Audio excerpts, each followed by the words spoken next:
Hello everyone and welcome back. I'm Rae. A story coming out of Kenya. There is a thriving black market of baby stealing in Kenya.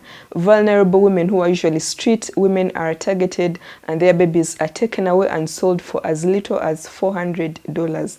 But it's not only the street women. This market business is going on even in government hospitals or even in street clinics as well, where the mothers are targeted, the babies are snatched away from them and taken and sold to a certain client.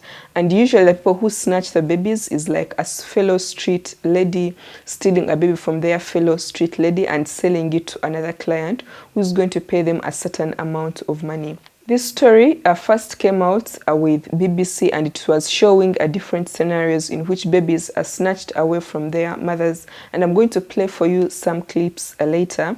But one of the ways in which they steal the babies is they will target a street mother and give her sleeping pills or give her some glue and drag her and she sleeps off, and then they'll snatch the baby.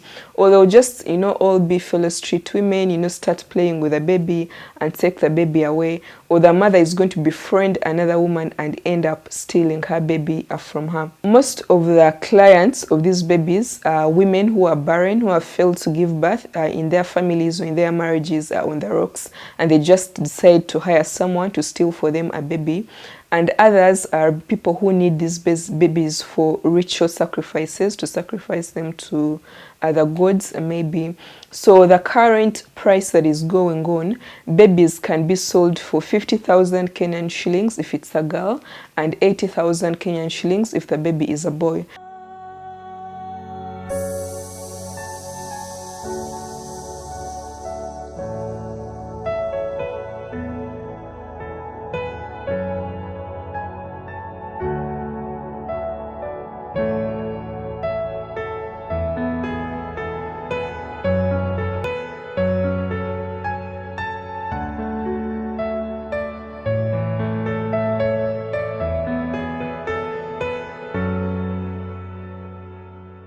The clip you've just watched, this street lady, she's called Anita. She sleeps on and off the streets, and she's one of the baby stealers. So the baby girl that you've seen is a 5 months old, and she had just snatched away from the mother and ready to sell her. So the undercover investigators offered her 80,000 Kenyan shillings, which is more than the 50,000 that she usually sells for, and they had agreed to meet the following day at 5 p.m. to seal off the deal.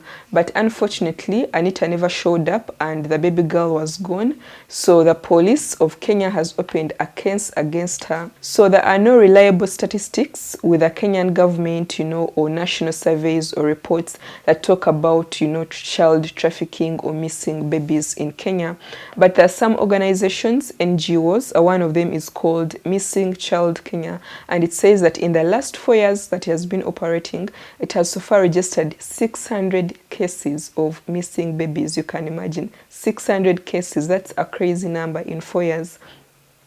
But they say this issue unfortunately has no media attention. A reason being the victims of this business, the baby stealing, are vulnerable women. It's usually women who are on the street or women who don't have a job and they happen to be impregnated by the man, and the man runs away and they are desperate and they need some money. So it's people who are in vulnerable positions who can't be able to hire like an investigator to follow up the case, or people who can't be able to like push on social media, like they don't have those kinds of resources.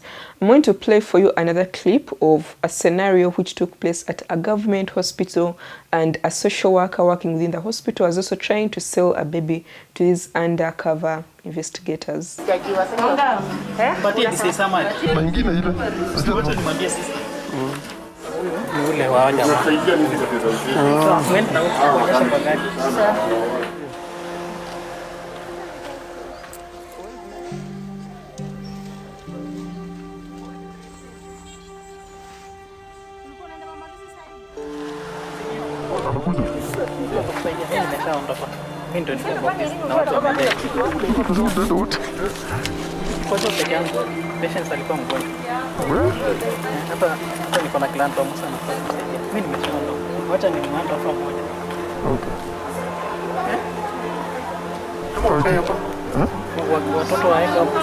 Si mwili kitu tukiona hao watakifuata kwa kibali.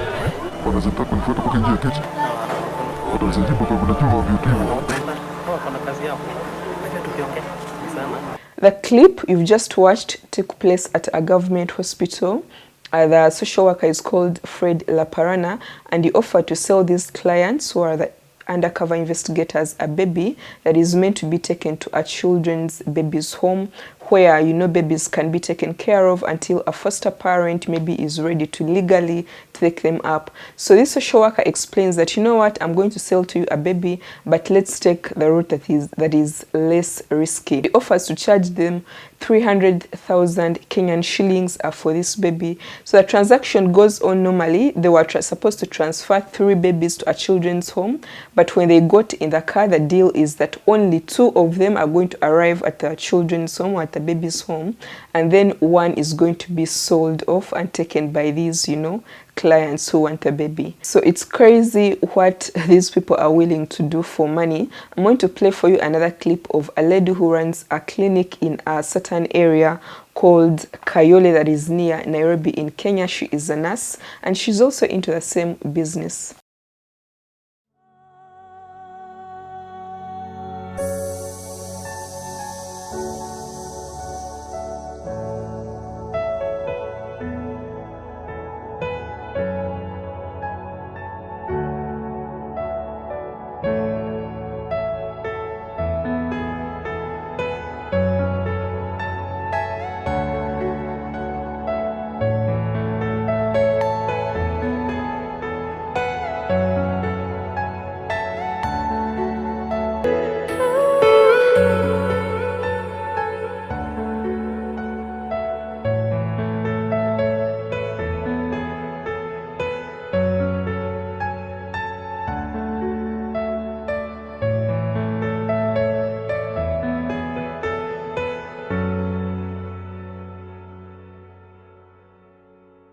So what you've just seen, this nurse offers to sell the lady of this pregnant woman who is about to give birth. She's 8 months and a half. The interesting part here is that the mother of the baby has agreed to sell off their own baby to this stranger.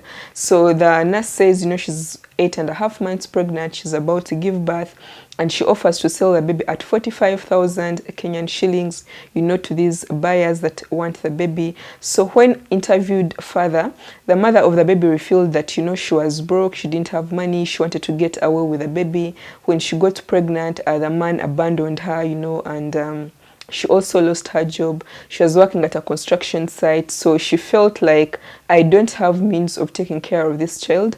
I rather sell away the child. But of course, the nurse told the lady, the pregnant lady who was about to give birth, that they're only offering us 10,000 Kenyan shillings. She didn't say the full price. So meaning the nurse is just going to pocket, you know, the rest of the profit. So when these babies are sold, they are mostly taken for sacrifices. I've heard crazy stories where they say if someone is building like this huge mansion, you know, they have to sacrifice a child. All these crazy people have strange beliefs, you know, of how to be successful, you know, or how to get money. So those are the clients, you know, of this market that is thriving in Kenya. And some of them are also taken to barren parents, you know, if the woman doesn't give birth. Cultures could also be very pressurizing to the women here. If you get into a marriage and you're not quick to give birth, if it's 1 year, 2 years, 5 years, so someone might be tempted, you know, to buy a child, you know, so that they can have their marriage surviving. So those are some of the clients of this thriving black market in Kenya. It's quite sad that there is not attention of it. There's not a lot of attention to this issue going on. At least it's exposed now, and the people involved, most of them have been arrested. When this report came out, most of them are arrested by the Kenyan authorities. We hope that the Kenyan government will put an effort and dig into this matter and find a way of crushing this market. Because when the babies are stolen, it's very difficult that the mothers will ever find their kids again. You know, if they are killed or sold to someone that they don't even know. So the chance is very, very slim that, you know, the mothers will ever see their baby. So they just live in a trauma, you know, for the rest of their life, you know, not knowing where the baby went, if the baby is alive or dead. So I can't even imagine. It's just crazy, but that is what is happening in Kenya, and the market is thriving, you know. People are just crazy. They just have ways of, you know, making money, do anything for money. Anyways, share your thoughts in the comment section and let us know what you think. Check out my YouTube channel at Rae Kembabazi, my Instagram also at Rae Kembabazi, and see you on the next story. Bye.